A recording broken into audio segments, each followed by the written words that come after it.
Let's take a look at logarithmic laws now. They have the corresponding exponential laws for each logarithmic law, but exponential ones are probably more familiar, whereas logarithmic will require a little bit more practice to really get comfortable with. Once again, let me draw your attention to the fact that this is really pre-calculus material. So if you're struggling with this, please take a look at the pre-calculus review package, the corresponding section of it. Cancellation laws come in extremely handy when solving equations involving exponentials and logarithms. These laws simply state that the two functions are inverses of each other, which means that applying one after the other will cancel each other's actions, and we will get the x that was the argument in the middle. For the logarithmic rules, some of the most useful ones are the first two, which simply state that the first one is the logarithm of a product is a sum of logarithms. And the second one says that if you have a logarithm of x to power something, this power can come down to the front of the logarithm. Also notice that there's no law or rule that will allow you to simplify a sum of logarithm of a sum, or a logarithm of a difference. So if you encounter one of these are not easily breakable into anything. So you will have to do something else to simplify that first.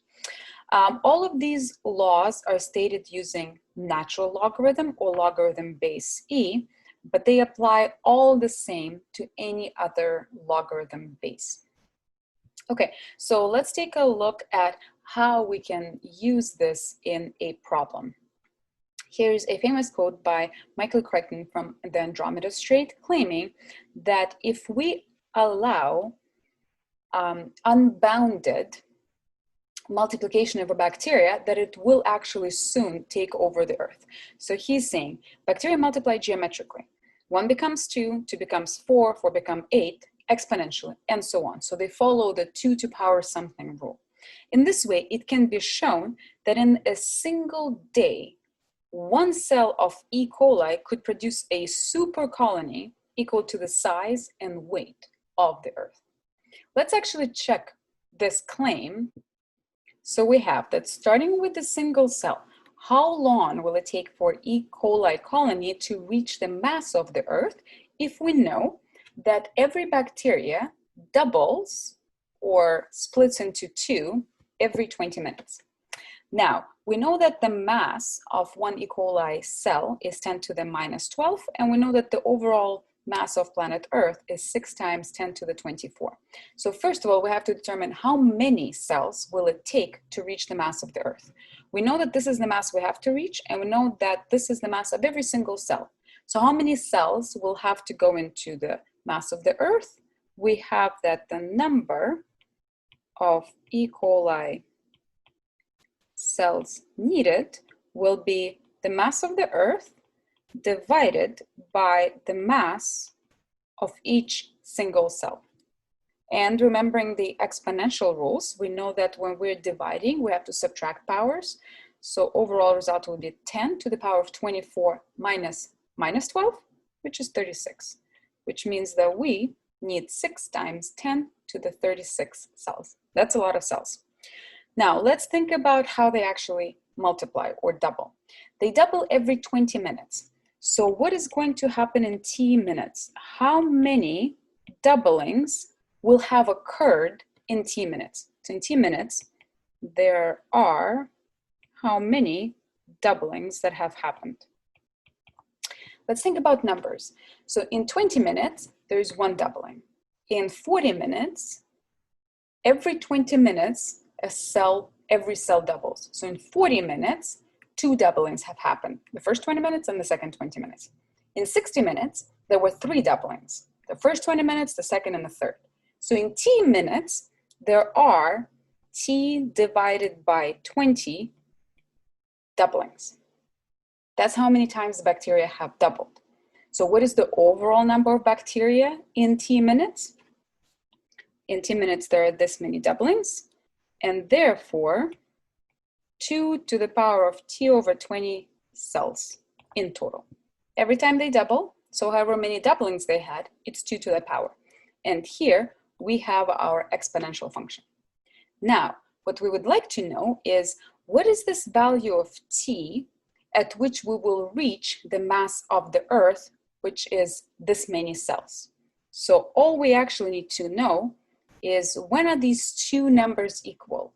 What value of t gives us equality between these two numbers? So I'm going to have 6 times 10 to the 36, and this should be equal to 2 to power t over 20. This is where cancellation laws will actually come into play.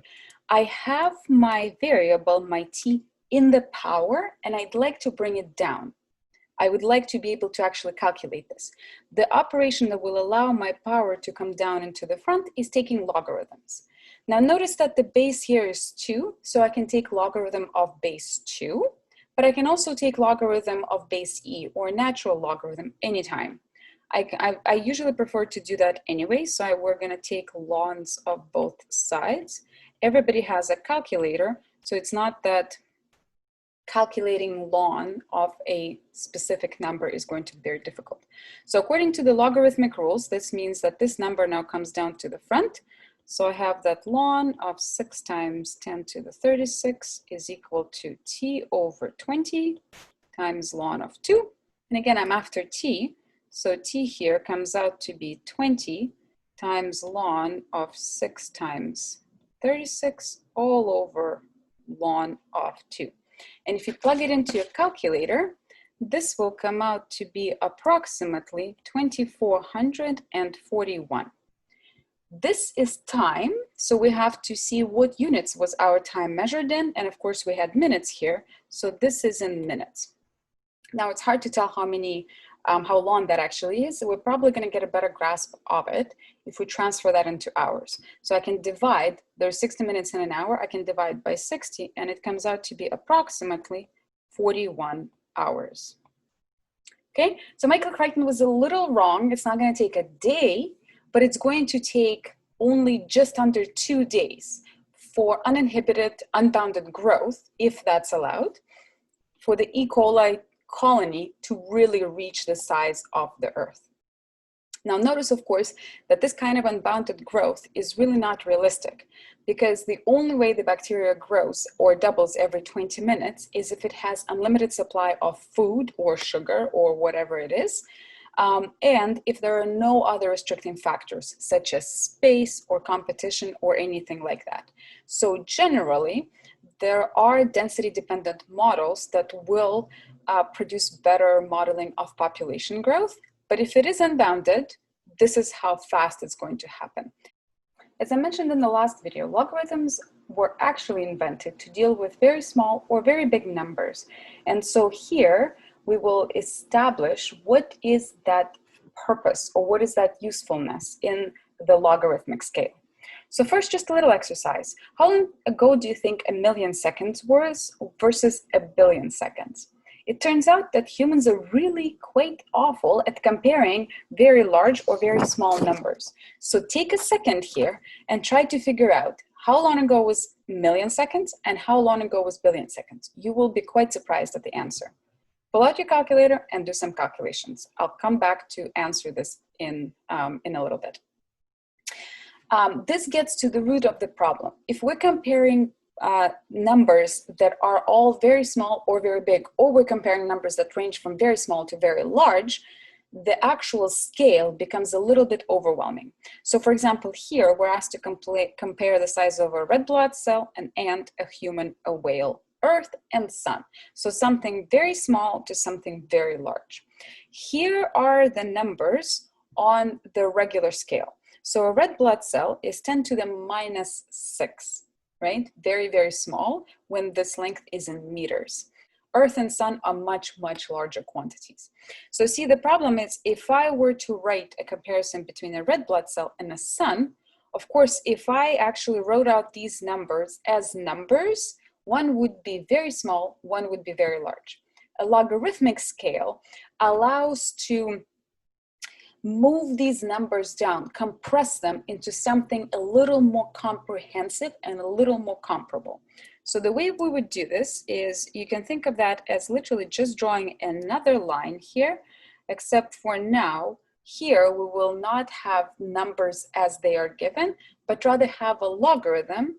And in this case, it's convenient to take base 10 because that's how the numbers were given to us in the first place. So logarithm of base 10 of the length that was given. Different lengths are different here. So like the length of a human is the height, whereas for the red blood cell, it's the diameter.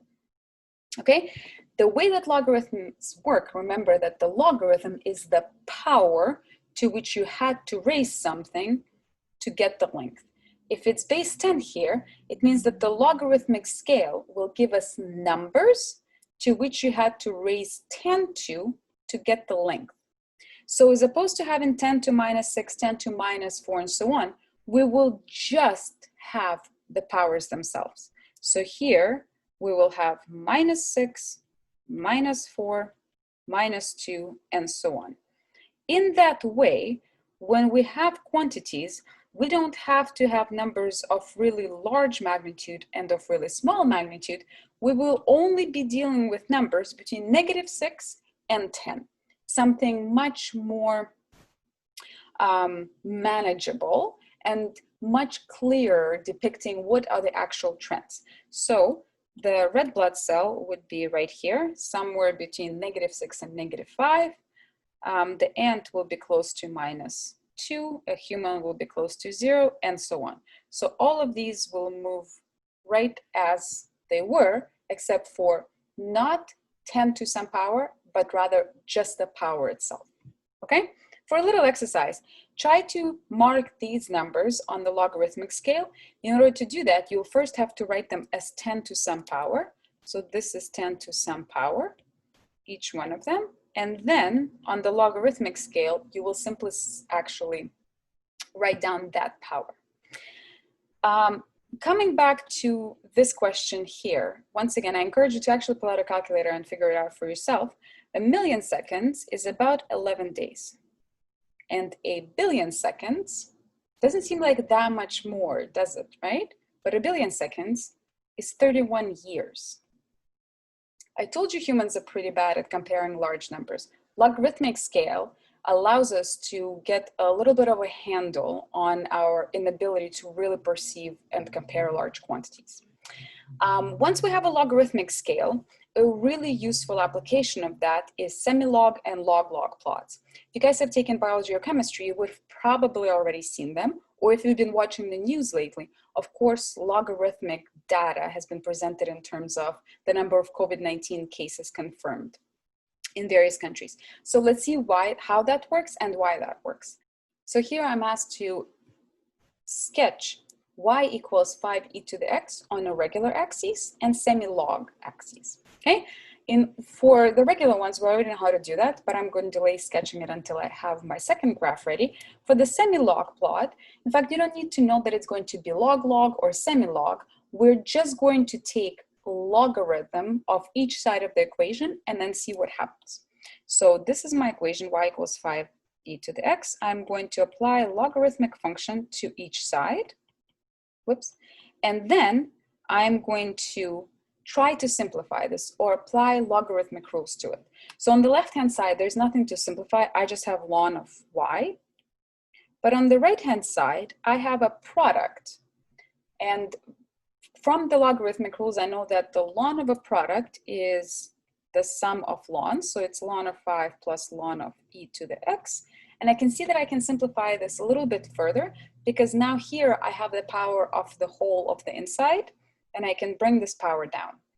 Notice, and this is essential, that I couldn't apply this rule here. I couldn't have just taken this power and have brought it down because this power was not the power of all of the inside. This 5 did not have an x on it. So here I'm going to have ln y equals ln 5 plus x times ln e. And ln e, of course, is just 1 because that's the power to which you have to raise e to get e.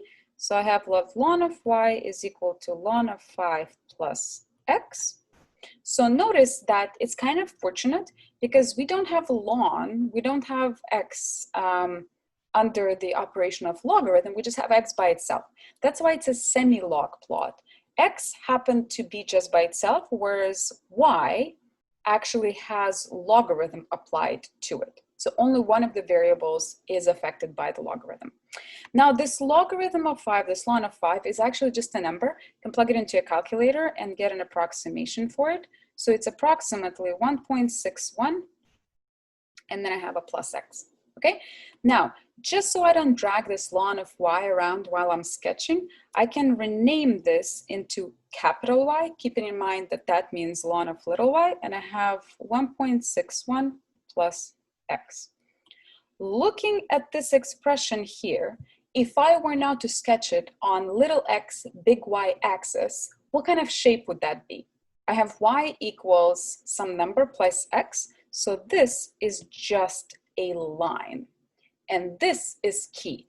By simply applying logarithms to both sides, I've managed to transform an exponential function into a linear function. So sketching both of them on a set of corresponding axes, here's what we're going to have. So my first graph is going to be just little x versus little y, and my second graph is going to be little x versus capital Y, which is ln of little y, right? So this is my capital Y.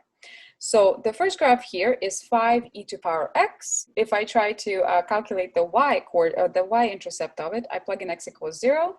I'm going to get a 5. That's too high. Let's say it's down here. And I'm going to have a standard exponential shape like this one. For this graph here, it's just a line.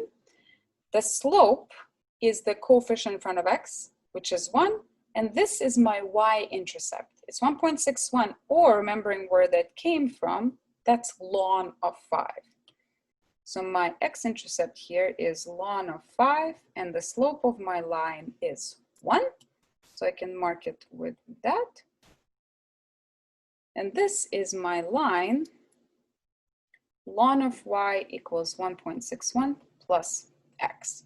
So once again, simply by applying logarithm to both sides of my equation, I've managed to transform an exponential looking graph to a linear looking one. This is if you start with an exponential function to begin with. Let's see what happens if you start with a power function. So where x is in the base and the number is in the power. And we're going to do the exact same thing here as we did last time. I'm going to apply logarithms to both sides and then try to simplify as far as possible. So for the first step, I have something very similar. The left-hand side here, nothing to simplify again. And the right-hand side, first of all, it's a product. Once again, this power is only on x, so I can't bring it down quite yet. So it's ln of 5 plus ln of x cubed. And now that this cube is covering all of the inside, I can bring it down in front of the logarithm. So ln of 5 plus 3 times ln of x. And this is exactly where difference is going to be. Remember last time, because it was ln of e to power x, once x came down, I only had ln of e left, which was 1. Here, ln of x is going to stay as is. And this is what makes for a log plot, not semi-log, because both my x and my y are affected by the logarithmic function. Okay, so once again here, I can rewrite ln of 5 as its decimal expansion, which is approximately 1.61 plus 3 ln of x. And now I can also sketch it on the set of different axes, except for here, again, both x's and y's get transformed. So let me call this y capital Y, and this ln of x capital X. And now I see something very similar to what I've seen last time. This again is just a line, but it's on the set of axes that are actually ln of x and ln of y. Okay, so this is once again a line. Let's now try to sketch both of these on the standard axis and then on the log axis.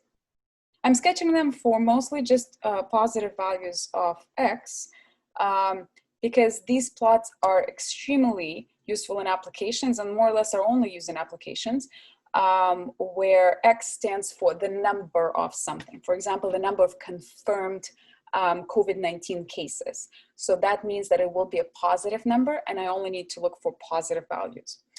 So if I sketch just x versus y, then I'm sketching the function y equals 5x cubed.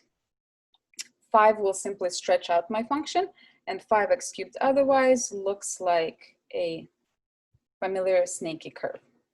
Whereas if I sketch it on the log-log plot, so this is capital X or ln little x, and this is capital Y or ln little y, what I can see here is that this is just a line.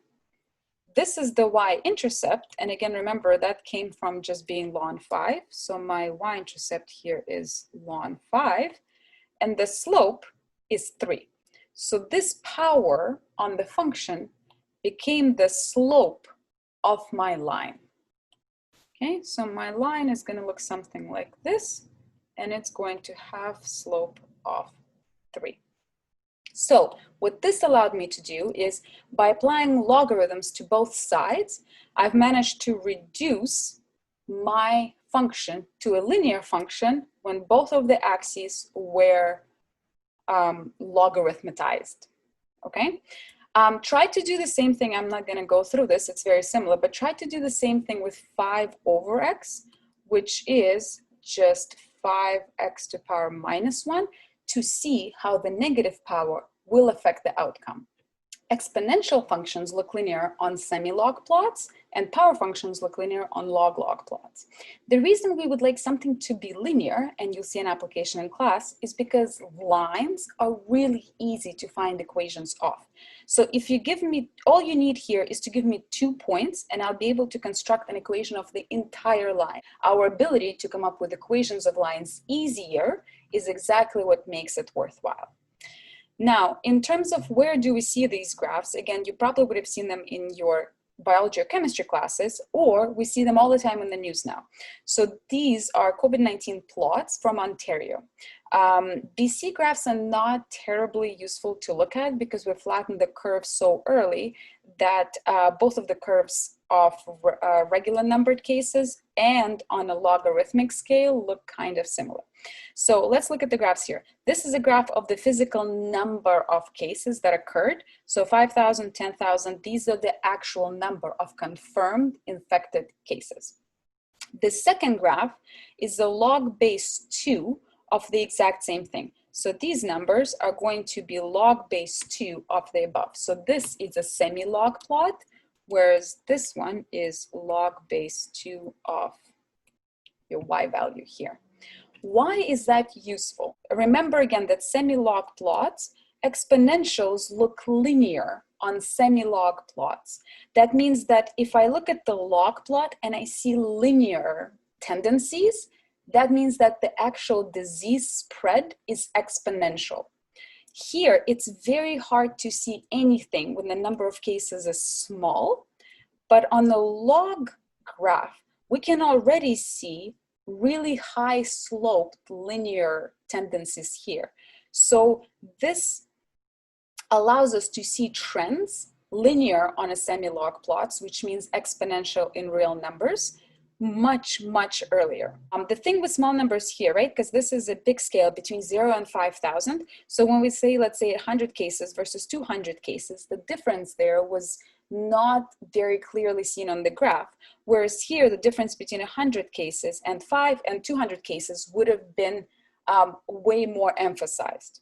Okay, and we can see the exact same picture in other provinces that have had a much bigger outbreak than BC. So for example, in Alberta, if you look at the regular graph, it looks like everything was going fine until just about, mid-April. Whereas on the logarithmic graph, you can see this exponential tendency much earlier. You can already see a huge linear increase here, which once again, of course, corresponds to an exponential increase in cases on the actual total number of cases. And so if you look at logarithmic graphs, you're able to act much earlier than if all you're looking at are graphs of the actual total numbers.